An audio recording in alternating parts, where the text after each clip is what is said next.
Այս կադրերը շատերն արդեն հասցրել են տեսնել, քննարկել, վերլուծել եւ քննադատել։ Մեկ անձ մահացել է, մի քանիսի վիճակը ծանր է, 6-ը վիրահատվել են։ Պատկերացնում ենք առաջիկա գործողությունների ընթացքը։ Կհրապարակվեն իրավապահների կողմից ձերբակալությունների կադրեր, համեմված պաթետիկ դինամիկի երաժշտությամբ եւ պատժի անխուսափելիության մասին հռետորաբանությամբ։ Ամենաուշը մեկ շաբաթ անց սա կմոռացվի։ Մինչև հերթական ցերեկային կրակահերթով ուղեկցված միջադեպը, որը գուցե լինի ավելի ողբերգական, քան այս մեկներ։ Հարգելի ոստիկանություն, ինձ ասեք,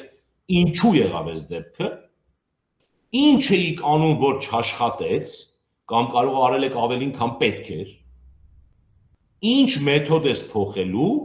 եւ ինչ սպասեմ վաղը քո այս մեթոդի փոփոխության արդյունքում, որովհետեւ կամերա, մամերա, այդ շատ լավ է, ինչ ես փոխելու։ Այս հարցերը մեծ հաշվով պետք է իրավապահներին ուղղի ցանկացած քաղաքացի, քանի որ սա միայն տվյալ բակի բնակիչների խնդիրը չէ։ Ցանկացած բնակավայրի փողոցի բնակչի խնդիրն է, քանի որ այսօր կրակում են այստեղ, վաղը կրակելու են մեկ այլ բակում։ Անցած տարի ինչ արձանագրում ունեինք, որ Հայաստանի Հանրապետությունում ամեն օր սպանություն է տեղի ունենում։ Նշանակում է մենք պետք է մեր վիճակագրական պատկերում ունենանք 365 կամ 366 սպանության դեպք։ Կարծում սա ակնհայտ մաթեմատիկական հաշվարկ է։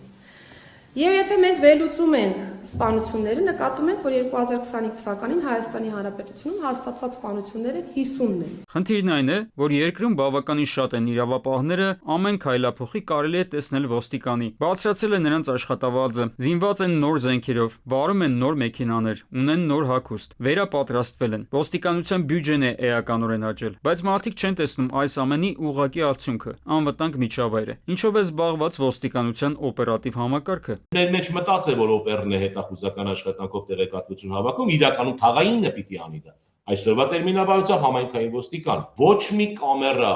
ոչ մի լսող կամ տեսանկարահանող սարք, անգամ բիոմետրիկ սարքերը, որ շատ երկրներ տեղադրում են, չեն կարող ապահովել հանցավորության կանխարգելման այնպիսի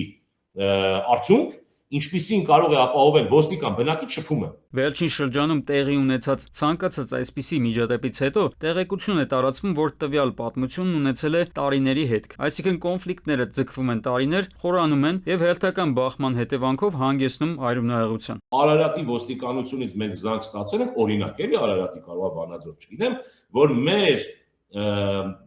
բնակիչ Սամսոնյան Սամսոնը, որի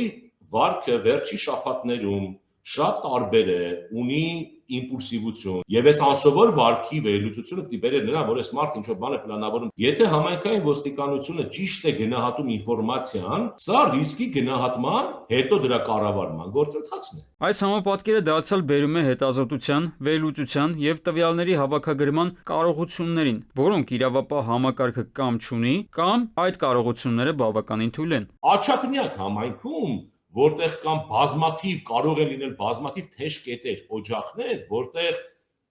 հանցավորության միջավայրը ավելի բարենպաստ է։ Եվ սա կոչվում է քարտեզակ գրում, թեժ կետերի քարտեզակ hotspot անգլերեն։ Այս hotspot-երը նշանակում է, որ բոլոր ահազանգերի վերլուծությունները,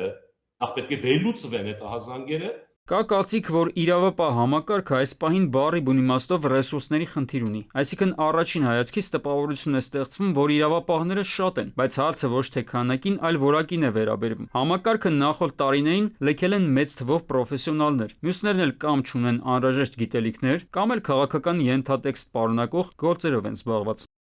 Արմեն Նաթալյան, ժամը լրատվական։